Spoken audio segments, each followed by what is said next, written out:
Num tempo em que as críticas à fé são cada vez mais comuns, muitos apontam o sofrimento e as tragédias do mundo como prova de que Deus está ausente, impotente ou indiferente. No entanto, a Bíblia apresenta narrativas que confrontam diretamente essas ideias, revelando um Deus que, mesmo diante do caos, continua atuando com propósitos redentores. A história de Ruth começa com um contraste chocante e simbólico. Uma fome atinge Belém, a casa do pão. Esse detalhe, aparentemente simples, carrega um peso teológico profundo. Como pode faltar pão no lugar conhecido por sua fartura? O texto de Ruth, capítulo 1, versículos 1 a 5, narra que Elimeleque, Noemi e seus filhos saem de Belém e buscam sustento em Moabe. Mas a fuga da fome não impede o sofrimento. Elimeleque morre, seus filhos também, e Noemi fica sozinha com suas noras. Em poucos versículos, somos confrontados com morte, perda, deslocamento e desespero. Essa história ecoa a experiência de toda a humanidade após a queda. Saímos de um lugar de abundância para um mundo de dor. O Éden, descrito em Gênesis capítulo 2, versículo 16, era um ambiente de liberdade e plenitude. Deus permitiu ao ser humano comer livremente dos frutos do jardim. Mas essa liberdade vinha com a responsabilidade moral de confiar e obedecer.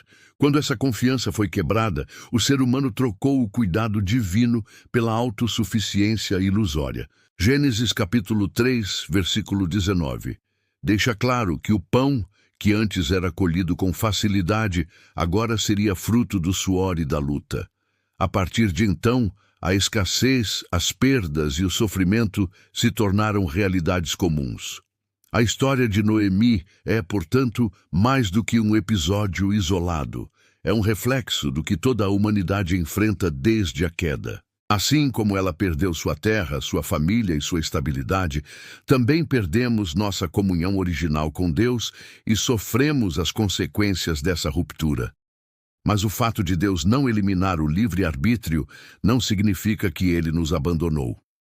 Mesmo com o peso de cerca de 6.000 anos de pecado, a terra ainda exibe sinais do cuidado divino. As estações continuam, as colheitas ainda surgem da terra e a beleza da criação permanece visível.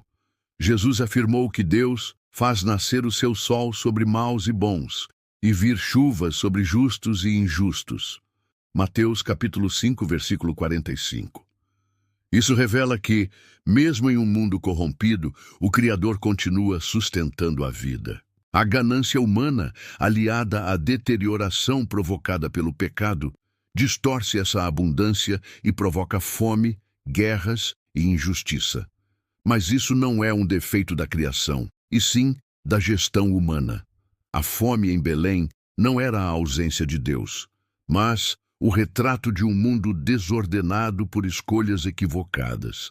Ainda assim, no meio da crise, Deus trabalha silenciosamente. Ele não intervém para impedir cada sofrimento, mas usa o sofrimento como parte do caminho para uma restauração maior.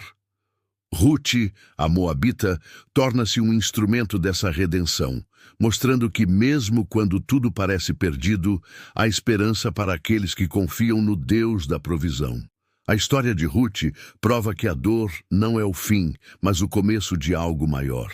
Belém, a cidade que sofreu fome, mais tarde se torna o berço de Davi e muitos séculos depois, o local onde nasce o Salvador, Jesus Cristo, o verdadeiro pão da vida, como ele mesmo declarou em João capítulo 6, versículo 35. Eu sou o pão da vida. Aquele que vem a mim não terá fome, e quem crê em mim nunca terá sede. Assim, a casa do pão volta a se encher, não apenas de trigo, mas de esperança eterna. Em um mundo marcado pela ausência do Éden, o céu não ficou em silêncio. Deus preparou um plano de redenção desde antes da fundação do mundo, como afirma a primeira carta de Pedro, capítulo 1, versículo 20. E ele segue conduzindo a história para o reencontro com esse plano original. O sofrimento pode até parecer uma prova contra Deus, mas a cruz e a ressurreição mostram que ele entrou no sofrimento conosco e venceu.